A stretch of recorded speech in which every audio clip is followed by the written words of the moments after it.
We have officially entered into the season of distractions.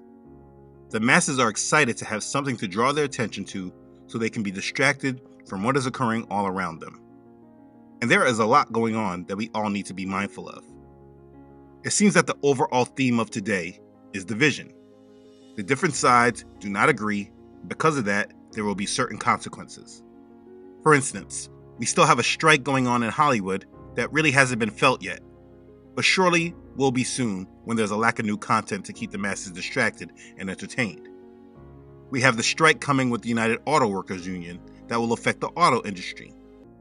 And the crazy thing is that that industry is already in some heat because of the decline in auto purchases. I mean, rates are really high right now. There is division between groups and the different sides cannot agree.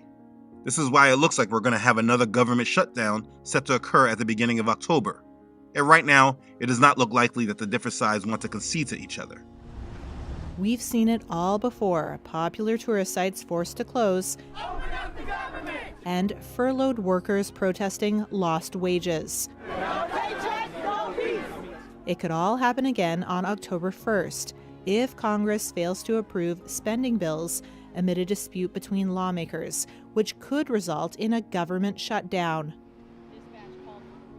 Congress must allocate funding to more than 400 government agencies each fiscal year, which ends on September 30th. If lawmakers don't pass those bills before the new fiscal year starts, those agencies will be unable to continue operating as normal. There have been 20 shutdowns since the 1970s, according to the Congressional Research Service. Among those, the shutdown between December 2018 and January 2019, when Republican President Donald Trump battled Democratic lawmakers over funding for a border wall. And data shows that shutdown cost the economy about $3 billion. Hey, ho, ho, the shutdown has got to go. Some 800,000 federal employees were furloughed without pay for 35 days during the 2018-2019 shutdown, hitting many workers right in the wallet. We're all hurting here. We want to work. I want to work. I want to serve my country. Our budget is blown out of the water. I have no idea how to plan for what's next. Another government shutdown, while the deficit is said to balloon to $2 trillion soon. Now be clear, that's not the debt. The deficit is the difference between how much money the U.S. makes versus how much it is spending. The deficit is what adds to our debt. I mean, the deficit was always a problem at $1.5 trillion. But due to interest rates and other factors, it's projected to balloon to $2 trillion by the end of the fiscal year. And that's a problem. The United States debt is almost at $33 trillion, which to many of us seems like the signal they are waiting for, but we'll see. Being that they just announced this impeachment inquiry at the same time that they need to negotiate a government shutdown, it seems that we are well on the way to some drama. The timing of this impeachment inquiry is not a coincidence either. Anyone paying attention should know that. But the masses, they're just too asleep to connect all the dots. And wherever these people are taking us, we already know that the majority will not be ready for it. They're also talking about a new COVID wave, which for anyone with discerning eyes, it should be quite frustrating. For me personally, anyone I find that is under that spell and that's falling into that agenda, they're just marking their state of mind for me so I know where they stand. What it seems like is that they're getting the folks ready for another dose. That's what it seems like. And in the midst of all of this, with all this going on, our world leaders are all on their way to this country for their summit about the Sustainable Development Goals, which is the agenda for the new control of the world that they desire to bring about. All the world leaders are coming together to recommit themselves to their goals. And there is a plethora of people online predicting the pre-tribulation rapture of September 23rd, and something to occur at that time. There's a lot of room for deceptive agendas to come about. But listen, regardless of what the people are predicting, the leaders of the world are coming together in New York City at the United Nations to recommit themselves to their agenda, and the masses are gathering to celebrate this agenda as they celebrate their coming one world government at the Global Citizens Festival, which is a very interesting one to me, being that Lauryn Hill is performing. This woman, who was once very brave in speaking against these puppet masters, is now on stage performing for them.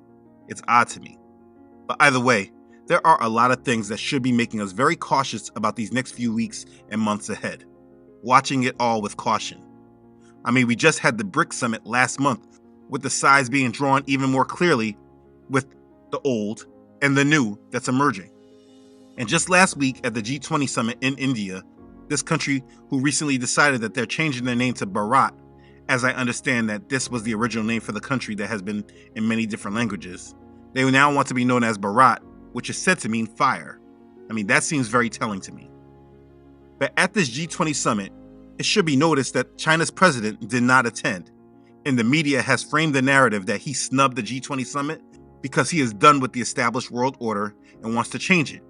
And so when we analyze the BRICS meeting that happened prior, adding major new countries into their group, while we see that the narrative is set that they want to change the established world order, while they're also making threats to the United States, we should not be surprised by an unexpected escalation in events. Tensions are high and they're drawing attention to Taiwan. And with all of that geopolitical news, the economy is still treading water, barely holding on. It's still maintaining, but heading into a hard patch of time. At that time last week, at the G20 summit, the leaders of the major countries of the world warned that the balance of risk to the global outlook is tilted to the downside, thanks in part to cascading crises that have presented obstacles to long-term growth. We have student loan payments about to resume that looks like a good scapegoat for a recession because the United States economy, which is dependent upon spending, will have another reason why people are not doing so, spending. We still have an aggressive Fed promising to raise interest rates, though it looks unlikely that they will do so at the next meeting. But we'll see. And on top of this, we have this debt crisis that is not going anywhere and growing day by day.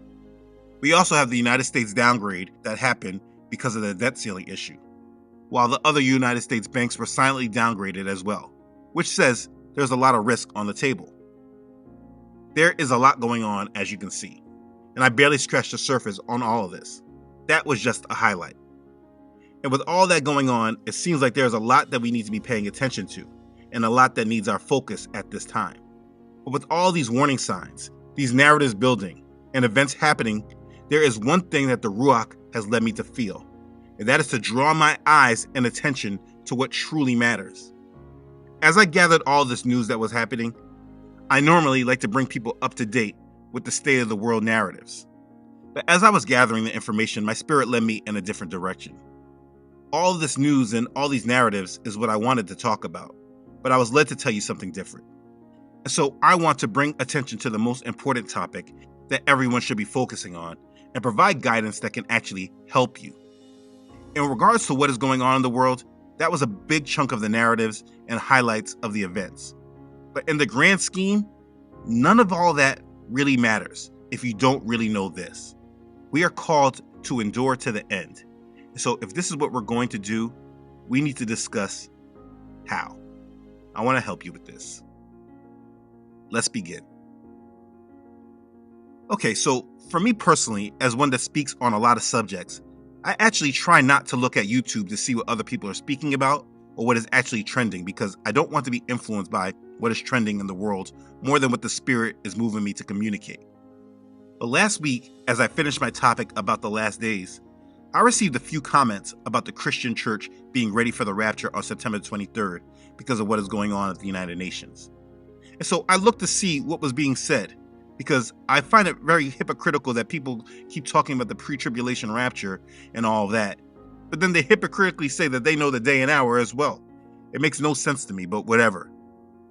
While I was looking at all that information, I quickly began to become overwhelmed. My spirit became disturbed. My wife also mentioned that the same thing happened to her. Let me explain.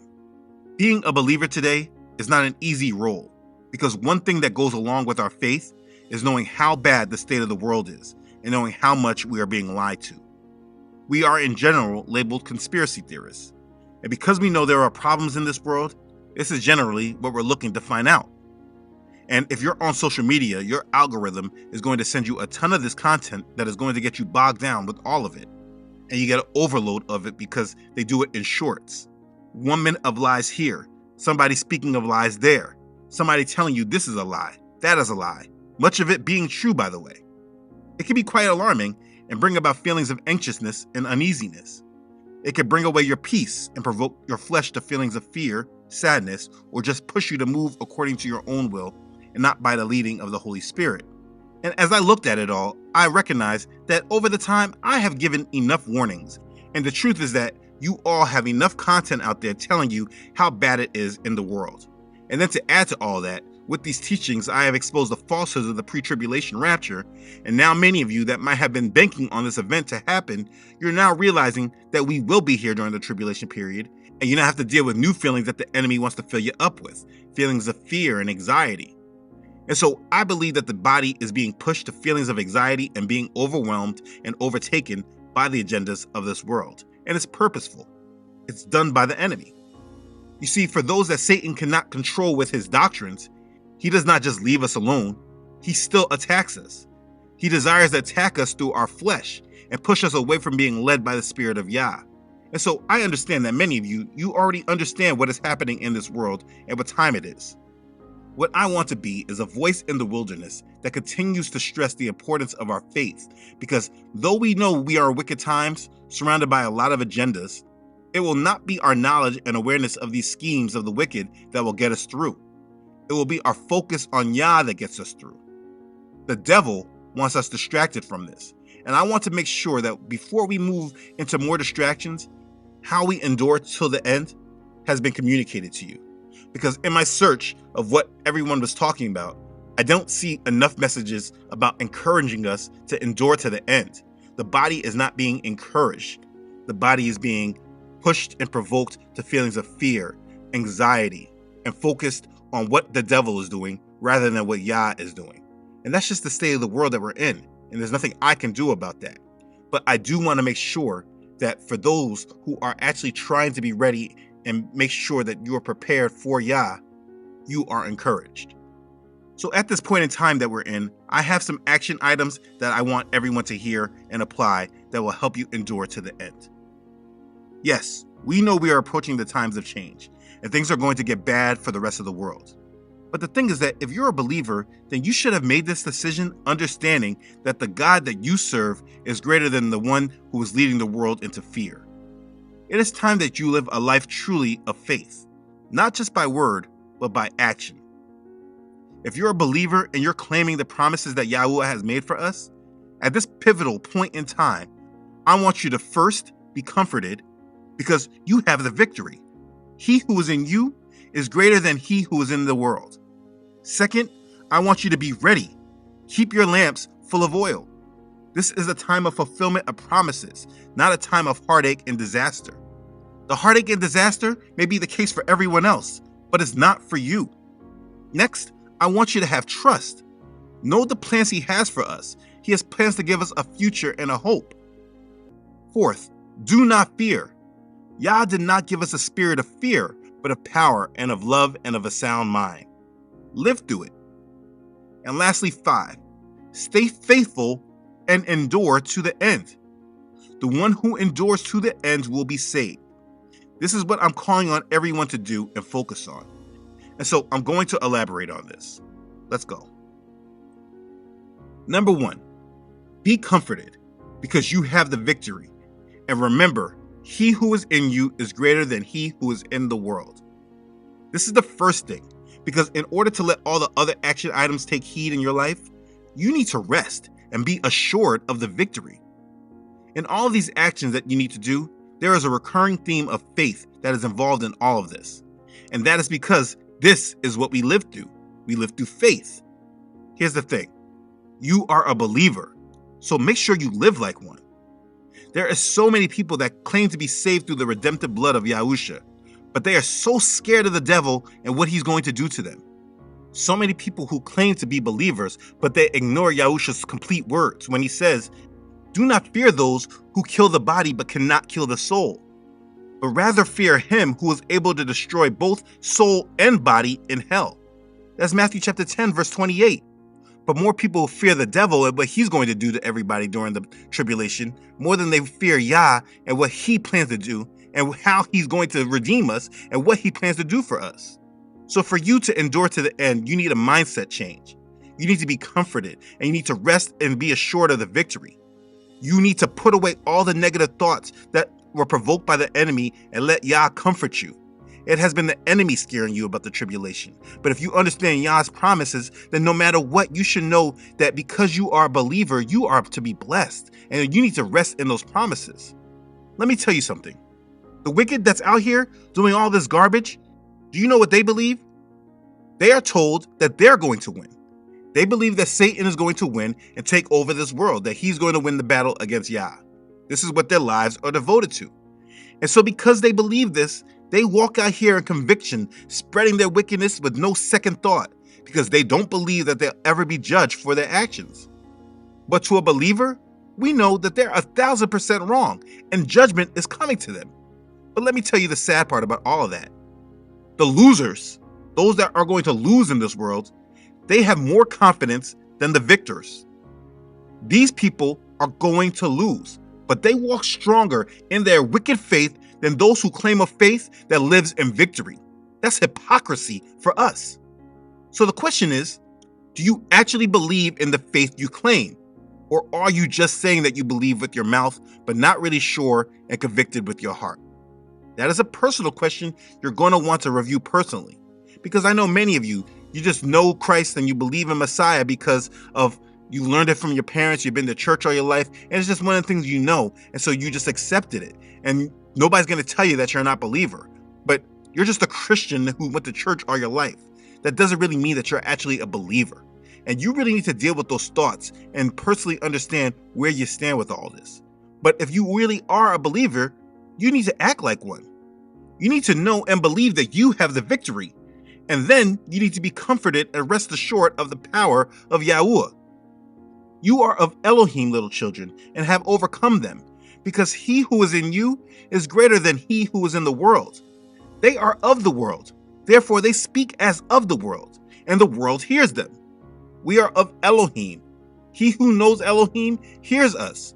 He who is not of Elohim does not hear us. By this we know the spirit of truth and the spirit of error. That's 1 John chapter 4, verses 4 through 6. Also, but thanks be to Elohim who gives us the victory through our Adon, Yahusha the Messiah. Therefore, my beloved brethren, be steadfast, unmovable, always abounding in the work of the Adon, knowing that your labor is not in vain in the Adon. That's 1 Corinthians chapter 15, verses 57 and 58. You see, if you truly believe in your faith and you know you're on the right side of things, then you need to right now live like you do. You must rest assured of the victory that we have and live in confidence of this. Over the past few weeks, I've made a few videos about remembering our promises because it is really important that we have the right perspective of our faith. I made those videos to help bring you peace. Let the world worry about the end times and what's going to come to them. Just understand that the tribulation is not about us, but about the wicked. And the more you live in that understanding, the easier it will be to deal with the times that are coming. But if you're so focused on what is going on around you, you want to see every little thing that the wicked is doing, you are assisting the devil with his agenda to steal your peace and your joy. Yes, it's good to know what's going on around you. I believe that. But do not dwell on it. Those of us who will receive these promises are those who truly trust him in our hearts. So it is important to live in your faith. So right now, you must make the choice to live in assurance of the victory our Messiah has won us. If you do not, the devil will steer you through provocations of your flesh that will lead you away from Yah. So it is important to live as one who truly believes. Rest in Yahuah and wait patiently for him. Do not fret because of him who prospers in his way, because of the man who brings wicked schemes to pass. Do not fret because of them. You must live like you believe this. Be comforted because you have the victory. And remember, he who is in you is greater than he who is in the world. Okay. Step number 2. Be ready. Keep your lamps full of oil. This is the time of fulfillment of promises, not a time of heartache and disaster. The heartache and disaster may be the case for everyone else, but not for you. Do you recognize that? Let me ask you, do you know what the devil wants to do? He wants to wear you out. This is why Yahusha said, and unless those days were shortened, no flesh will be saved. But for the elect's sake, those days will be shortened. Matthew chapter 24, verse 22. The devil wants to wear us out. And guess what? He will succeed with many. But you, just make sure it will not be you. You are the elect and you must endure to the end. In last week's video, many people asked me, how did the parable of the 10 virgins fit into the end times? I think right now is a great time to review it. Let's read it. Then the kingdom of heaven shall be likened to 10 virgins who took their lamps and went out to meet the bridegroom. Now 5 of them were wise and 5 were foolish. Those who were foolish took their lamps and took no oil with them. But the wise took oil in their vessels with their lamps. But while the bridegroom was delayed, they all slumbered and slept. And at midnight a cry was heard, Behold, the bridegroom is coming. Go out to meet him. Then all those virgins arose and trimmed their lamps. And the foolish said to the wise, Give us some of your oil, for our lamps are going out. But the wise answered, saying, No, lest there should not be enough for us and you. But go rather to those who sell and buy for yourselves. And while they went to buy, the bridegroom came, and those who were ready went in with them to the wedding, and the door was shut.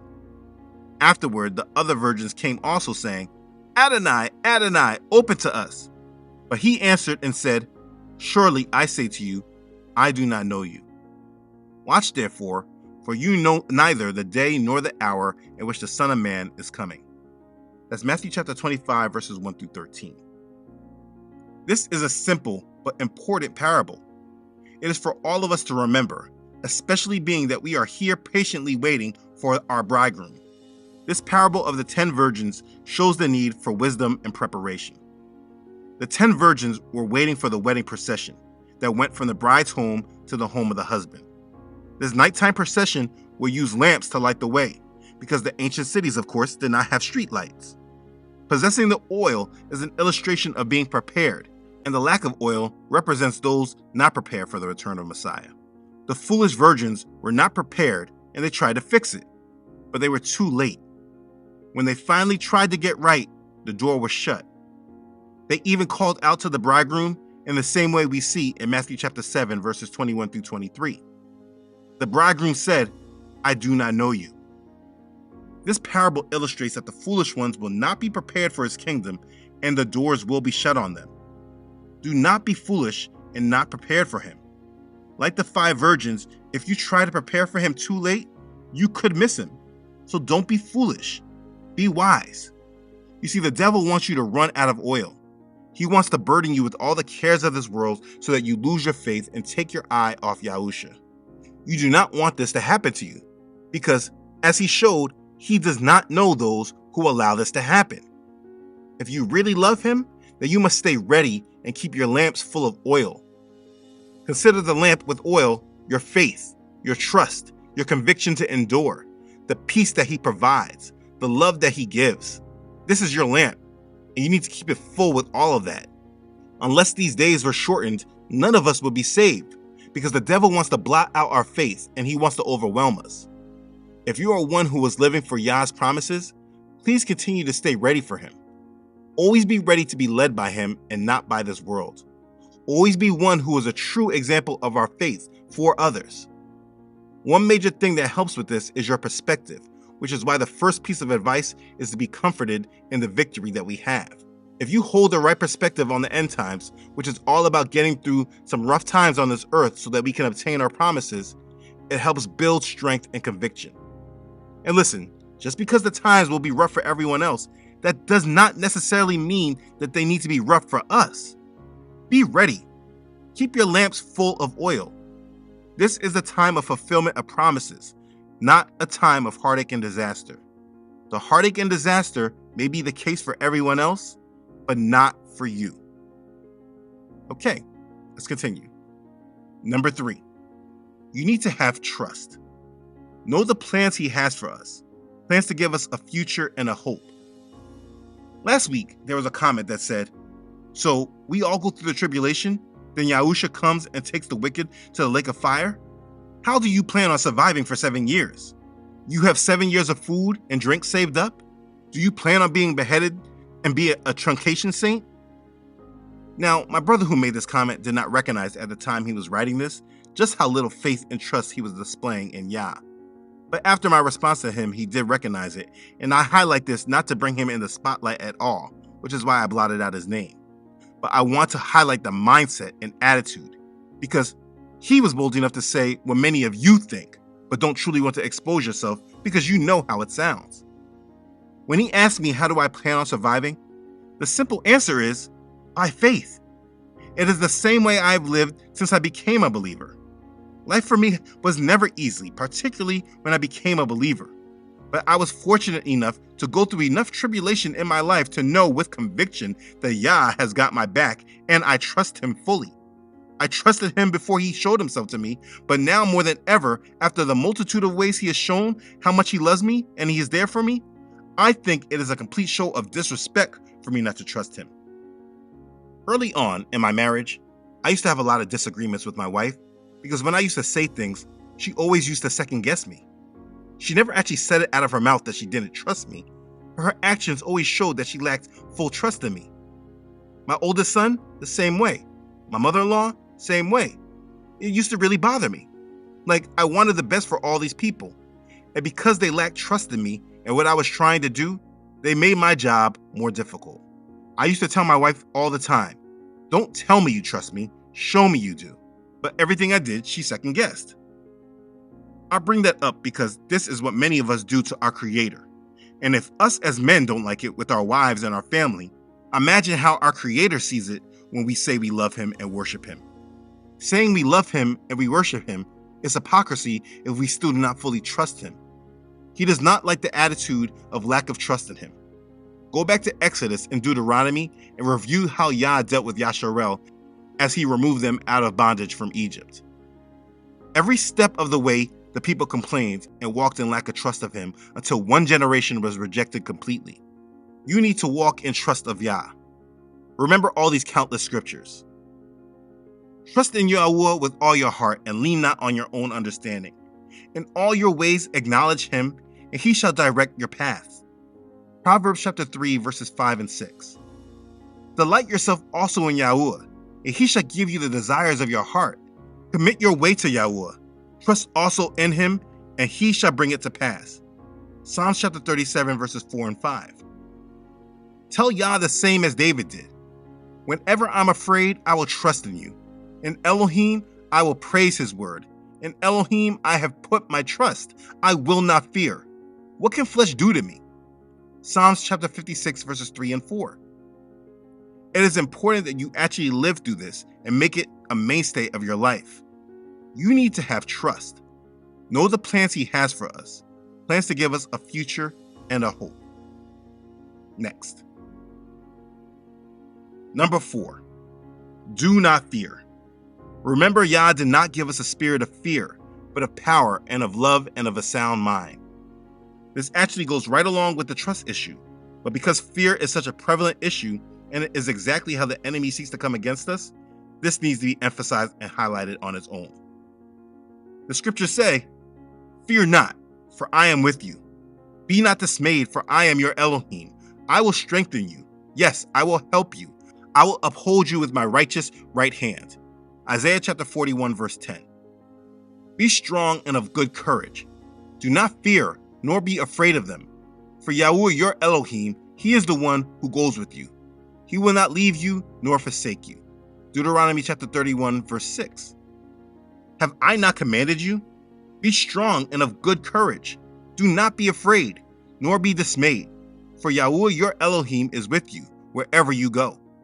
Joshua chapter 1, verse 9. The fear of man brings a snare, but whoever trusts in Yahuah shall be safe. Proverbs chapter 29, verse 25. Yahuah is on my side. I will not fear. What can man do to me? Psalms chapter 118, verse 6. Peace I leave with you. My peace I give to you. Not as the world gives, do I give to you. Let not your heart be troubled, neither let it be afraid. John chapter 14, verse 27. As soon as Yahusha heard the word that was spoken, he said to the ruler of the synagogue, "Do not be afraid, only believe." Mark chapter 5, verse 36. These things I have spoken to you, that in me you may have peace. In the world you will have tribulation, but be of good cheer. I have overcome the world.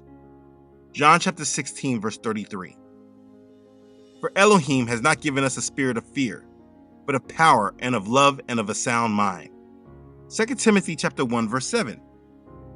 But even if you should suffer for righteousness' sake, you are blessed, and do not be afraid of their threats, nor be troubled. 1 Peter chapter 3, verse 14. All these scriptures and many more tell us that we should not fear. It says over and over, do not fear. And I could keep going on and on with them. In the world that we live in today, where it feels that the walls are closing in on us, and the wicked seem to be in more of a dominant position than us believers, sometimes we can lack having the faith and trust that we should have, and we possess the actual opposite, which is fear. Having fear is the opposite of having faith, and you need to make sure that you understand that. Drill it into your brain. Fear is the opposite of faith. The more fear you have, the less faith you have, and vice versa. Please know and remember, we are the righteousness of Elohim, and we must continue to walk as we know so.